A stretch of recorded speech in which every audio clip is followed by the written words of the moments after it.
심장생리학의 필수 개념 중 하나인 위거스 그래프는 순환 과정을 압력과 연관지어 그려놓은 그래프입니다. 여기서 살펴볼 세 개의 키워드는 대동맥 압력과 심방 압력 그리고 심실의 압력이에요. 혈액이 방실방실 온몸을 순환할 때 각 방에선 수시로 압력이 변화됩니다. 한쪽 방향으로만 문이 개방되는 공간에 물이 차 있다고 가정해 볼게요.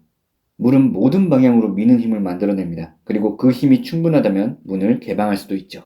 만약 A에서 미는 힘이 B에서 미는 힘보다 강하다면 물은 A에서 B로 이동할 거예요.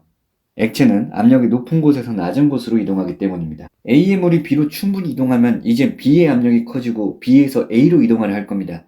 하지만 A와 B를 연결시켜주는 문은 한쪽 방향으로만 개방되기 때문에 A로 이동하지 못하고 B에 머물게 됩니다. 이걸 심장에 대입해 볼게요. A는 심방, B는 심실, 문은 판막이라고 하겠습니다. 심방에서 심실로 혈액이 이동하는 건 중력의 영향도 있지만 심방의 압력이 심실보다 높기 때문이에요.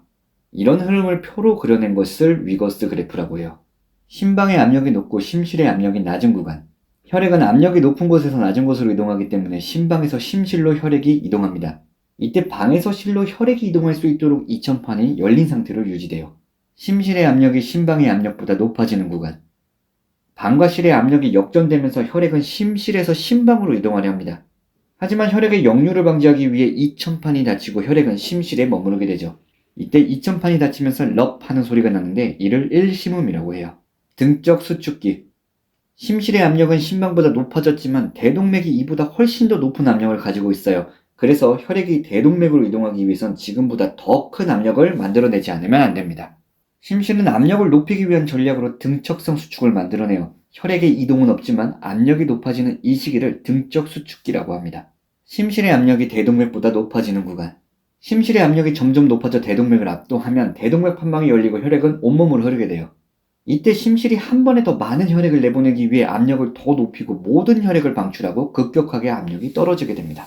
심실의 압력이 대동맥보다 낮아지는 구간. 심실이 혈액을 방출하면 압력이 급격히 떨어져요. 그럼 대동맥 압력이 다시 높은 상태가 만들어집니다. 그리고 혈액은 대동맥에서 심실로 이동하려 하죠. 왜냐하면 혈액은 압력이 높은 곳에서 낮은 곳으로 이동하니까요. 하지만 역시 혈액의 역류를 방지하기 위해 대동맥 판막이 닫히고 혈액은 대동맥에 머무르게 됩니다. 이때 대동맥 판막이 닫히면서 넙 하는 소리가 나는데 이를 이심음이라고 해요. 심실의 압력이 급격히 떨어지고 이완기가 시작되는 구간. 심실의 압력은 계속 떨어져서 심방보다 낮아지게 돼요. 그러면 이천판이 열리고 심방에서 심실로 혈액이 채워지게 되는 것입니다. 이런 일련의 과정을 거치면서 혈액 이동이 반복되고 이를 압력과 연관지어 그래프로 그려놓은 것이 위거스 그래프예요. 여기까지 교재 16페이지부터 21페이지까지의 내용이었고요. 다음은 더 유익한 정보로 찾아오도록 하겠습니다. 물론빼였습니다.